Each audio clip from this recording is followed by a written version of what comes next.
So hello everyone, this is Prabhu. இது நம்ம channel Tamil Delhi rider. So இன்றைக்கி இந்த வீடியோட பற்றி பார்க்க போகிறோம் அப்படின்னா இன்ஜின் பிரேக்கிங் பண்ணுறது எப்படி. ஸோ நிஜமாலுமே இந்த இன்ஜின் பிரேக்கிங் அப்படிங்கிறது நம்மளோட லைஃப்பை ஒரு எமர்ஜென்சி சுச்சுவேஷனில் காப்பாற்றாதா, இல்லை வந்து இது மோட்டோ ஜிபிக்கு மட்டும் தான் பயன்படுமா, இல்லை அதனால் வர ப்ராப்ளம் என்ன, ஸோ எந்த மாதிரி பைக்லாம் அதை வந்து யூஸ் பண்ணலாம் அப்படின்னு தான் இந்த வீடியோவில் பார்க்க போகிறோம். ஸோ வாங்க வீடியோக்குள்ளே போகலாம்.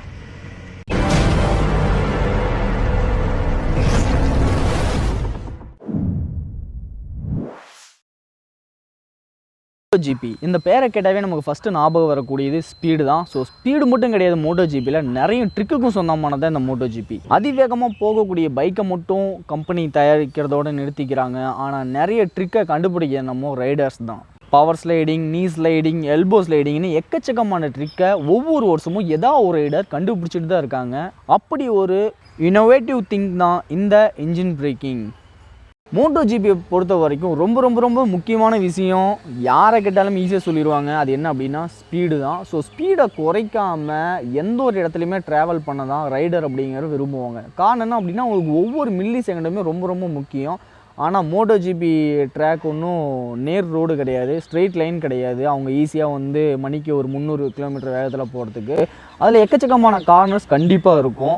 அப்படி கார்னர்ஸில் அவங்க ட்ராவல் பண்ணும்போது கண்டிப்பாக அவங்க ஸ்பீடை ரெடியூஸ் பண்ணி தான் ஆகணும். ஆனால் அவங்க ஸ்பீடை ரெடியூஸ் பண்ணும்போது அவங்களோட ஸ்பீடு மட்டும் கண்டிப்பாக குறையாது, கூடவே அவங்களோட பைக்கோட ஆர்பிஎம்மும் ஆட்டோமேட்டிக்காக ரெடியூஸ் ஆகிரும். அப்படி ஆர்பிஎம் ரெடியூஸ் ஆச்சு அப்படின்னா அவங்க கர்வை விட்டு அவங்க அடுத்த லைனுக்கு வந்து அவங்க புஷ் ஆகும்போது கண்டிப்பாக அவங்க வந்து கியரை டவுன் பண்ணி ஆகணும், மறுபடியும் த்ராட்டல் ரைஸ் பண்ணி ஆகணும், ஆர்பிஎம்மும் ரைஸ் பண்ணி ஆகணும். ஸோ இதனால் அவங்களுக்கு நிறையவே டைம் அப்படிங்கிறது வேஸ்ட் ஆகும். அப்படி இருக்கப்ப ஒரு பைக்கில் அதிவேகமாக போயிட்டுருக்கப்ப கார்னர்ஸ் வரப்போ ஒரு கீரை குறைச்சாங்க அப்படின்னா லோடு இன்ஜினில் அதிகமாகும். ஸோ ஆட்டோமேட்டிக்காக என்ன ஆகும் அப்படின்னா ஸ்பீடு அப்படிங்கிறது ரெடியூஸ் ஆக ஆரம்பிக்கும். ஆனால் இதில் ரொம்ப முக்கியமான விஷயம் என்ன அப்படின்னா நீங்கள் ஒவ்வொரு கீரையுமே குறைக்க லோடு எந்த அளவுக்கு இன்க்ரீஸ் ஆகுதோ அதே மாதிரி கிளச்சை ரிலீஸ் பண்ண உடனே ஆர்பிஎம்மும் இன்க்ரீஸ் ஆகும். இதை தான் அவங்க என்னன்னு சொல்லுவாங்க அப்படின்னு இன்ஜின் பிரேக்கிங்னு சொல்லுவாங்க. இப்போ ஸ்ட்ரெயிட் லைனில் அவங்க போயிட்டு இருக்கிறதெல்லாம் விட்டுருங்க. இப்போ கார்னர்ஸ் வரப்போ அவங்க ஒரு கீரை குறைக்கிறாங்க அப்படின்னா ஸ்பீடு ஆட்டோமேட்டிக்காக ரெடியூஸ் ஆகும். உடனே அவங்க கிளச்சை ரிலீஸ் பண்ணிடுவாங்க, ஆர்பிஎம் அந்த லெவல் ஹை லெவலில் இருக்கும். உடனே அவங்களால அடுத்த கீரை மாற்றி வேகமாக போகிறதுக்கு ரொம்பவே யூஸ்ஃபுல்லாக இருக்கும் இந்த engine braking. Okay, engine braking நம்மளோட லைஃப்பில் இல்லை நார்மலாக வந்து நம்ம ஹைவேல ட்ராவல் பண்ணிகிட்டு இருக்கும்போது இல்லை நம்ம உள்ளூர் ரோட்டில் எங்கேயோ ட்ராவல் பண்ணிகிட்டு இருக்கும்போது இந்த இன்ஜின் பிரேக்கிங் நமக்கு வந்து யூஸ்ஃபுல்லாக இருக்குமான்னு கேட்டிங்க அப்படின்னா டெஃபினட்டாக யூஸ்ஃபுல்லாக இருக்கும். இந்த வீடியோ கிளிப்பிங்கை நீங்கள் பாருங்கள்.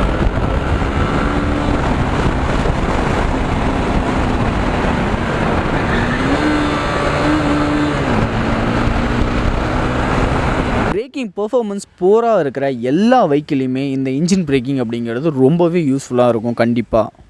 ஸோ இதை எப்படி பண்ணுறதுன்னா, இப்போ நீங்கள் வந்து ஒரு ஸ்ட்ரெயிட் ரோட்லேயோ இல்லை ஒரு ஹைவேலையோ ட்ராவல் பண்ணி போயிட்டுருக்கீங்க, முன்னாடி ஒரு ஆப்ஜெக்ட் வருது, உங்களோட பைக் வந்து ஒரு 120 இல்லை ஒரு 100 km/h வேகத்துலேயே போயிட்டுருப்ப நீங்கள் பிரேக் அப்ளை பண்ணிங்க அப்படின்னா கண்டிப்பாக வண்டி இழுத்துக்கிட்டு போக ட்ரை பண்ணணும். ஸோ அந்த இடத்துல ஆல்டர்னேட்டிவாக ஒரு விஷயம் கண்டிப்பாக உங்களுக்கு தேவைப்படும். அந்த விஷயம் தான் என்ன அப்படின்னா இன்ஜின் பிரேக்கிங். ஸோ இப்போ இன்ஜின் பிரேக்கிங்னா பெருசான ஒன்றும் இல்லை, அதை நம்ம கியர் கட் அப்படின்னு சொல்லுவாங்க. இப்போ நம்ம வேகமாக போய்கிட்டுருப்ப நீங்கள் ஒரு 6th கியரில் இருக்கீங்க அப்படின்னா கீரை படிப்படியாக டவுன் பண்ணிகிட்டே வரணும். ஆனால் நீங்கள் கிளச்சை ஃபுல்லாக பிடிச்சிட்டே இருக்கக்கூடாது. ஒவ்வொரு கீரை குறைக்கும் போது நீங்கள் என்ன பண்ணணும் அப்படின்னா கிளச்சை உடனே ரிலீஸ் பண்ணிடணும். ஸோ அப்படி ரிலீஸ் பண்ணுறப்ப இன்ஜினில் லோடு அதிகமாகும். உடனே என்ன ஆகும் அப்படின்னா ஸ்பீடும் ஆட்டோமேட்டிக்காக ரிலீஸ் ஆகும்.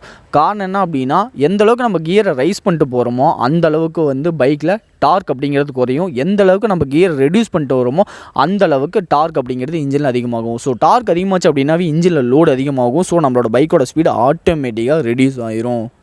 ஸோ இது எல்லா பைக்குக்குமே சூட்டபுளான்னு கேட்டிங்க அப்படின்னா டெஃபினட்டாக கிடையாது. நார்மலாக 5 ஸ்பீடு இருக்கிற எந்த ஒரு பைக்கிலையுமே இதை நீங்கள் ட்ரை பண்ணிங்க அப்படின்னா கண்டிப்பாக உள்ளே இருக்க கியர் டீத்தெல்லாம் கட் ஆகிறதுக்கான நிறைய வாய்ப்பு இருக்குது. நீங்கள் பைக்கில் இப்போ 2 பேர் போயிட்டுருக்கீங்க இல்லை 3 பேர் போயிட்டுருக்கீங்கன்னா அந்த மாதிரி டைமில் நீங்கள் இந்த மாதிரி கியர் கட் பண்ணினீங்க அப்படின்னா இன்ஜினில் அதிகமாக லோடு உங்கள் கியரோட டீத்தை உடைக்கிறதுக்கான வாய்ப்புமே நிறைய இருக்குது. அதே மாதிரி 6 ஸ்பீடு கியர் பாக்ஸ் இருக்க இந்த வெஹிக்கிள்ஸ்லாம் யூஸ் பண்ணலாமான்னு கேட்டிங்க அப்படின்னா கண்டிப்பாக 6 ஸ்பீடு கியர் பாக்ஸ் இருக்க இந்த மாதிரி வெஹிக்கிள்லையுமே கண்டிப்பாக நீங்கள் வந்து அடிக்கடி இந்த கியர் கட் பண்ணுறதை கண்டிப்பாக தவிர்த்து தான் ஆகணும்.